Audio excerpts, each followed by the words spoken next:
Grateful Living welcomes you to practical Christian living and giving during tough times. Whether there's a national concern affecting a large population or whether it's just you and your family, when tough times come, we want God's guidance in how to handle the issues. Hi, I'm Ray Hartwell, Director of Grateful Living for the Georgia Cumberland Conference. And I am Stephen Reese, Associate Director of Grateful Living.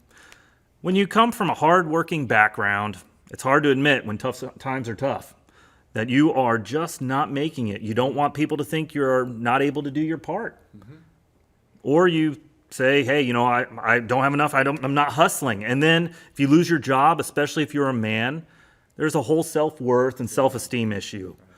We men feel identified by the job we have. And if there is a cutback, reduction, or a loss of a job, we flounder and feel that our whole sense of being a man is diminished.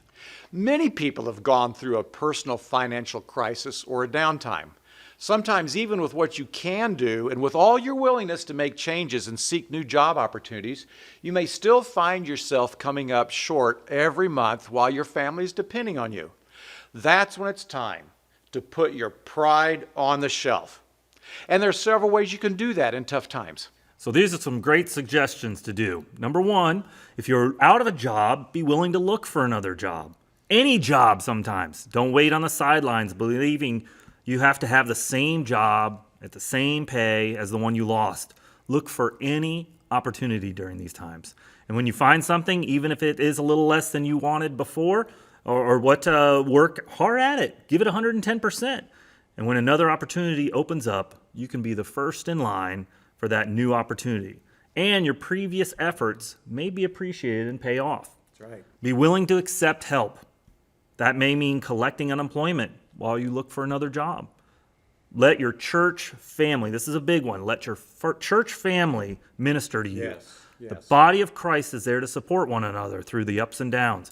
Many churches have an emergency fund or an assistance fund, and it is not admission or second-class status to ask for and receive assistance for that. That's right. The New Testament church practice helping each other and sharing in times of need. This is God's plan to care for you, and when you are able, you can care for others. Since it is God's plan to provide care for the members of the body, put your pride on the shelf. That's right. Humbly accept the gift of grace for what it is and let God's provision carry you through. Next one is if you have children in Christian education, like we talked about before, explain your situation to the school. Often the school and the church are able to provide assistance or support during a time of difficulty. Locate the nearest food bank. Take advantage of the resources there. Mm-hmm. When you might need to make some basic purchases, consider a Goodwill store or a Christian thrift store. Something such maybe as the Samaritan Center in Ottawa, Tennessee, if you live in that area. Most cities have some type of thrift store. Remember when you are shopping for a basic need, it doesn't have to be a brand name or a designer item or have a label on it of special types of things. Look for a part-time or side jobs in addition to what you might have. Your teenage children might be able to help work part-time and support the family as well. Yes. Humble yourself before God. Admit that your situation is beyond what you are able to care for. Ask for His help and trust in His promises.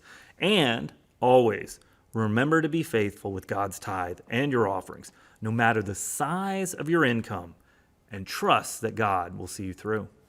Now, Steve, here's a positive way about putting pride on the shelf, and that is you can still give. You can give by being a volunteer. It changes your attitude from being a victim of circumstances to being a supporter of your neighbors and your community. When you volunteer somewhere, it reminds you that you are still a person of worth and value, and that you're not just taking, but you're able to contribute to the greater good of your community and your church. Let's remember the promise in Philippians 4, 6, and 7. Be anxious for nothing, but in everything by prayer and supplication, with thanksgiving let your requests be made known to God. And the peace of God, which surpasses all understanding, will guard your hearts and minds through Jesus Christ. Grateful Living, along with each of the ministry departments of the Georgia Cumberland Conference, are glad to serve you in your Christian growth.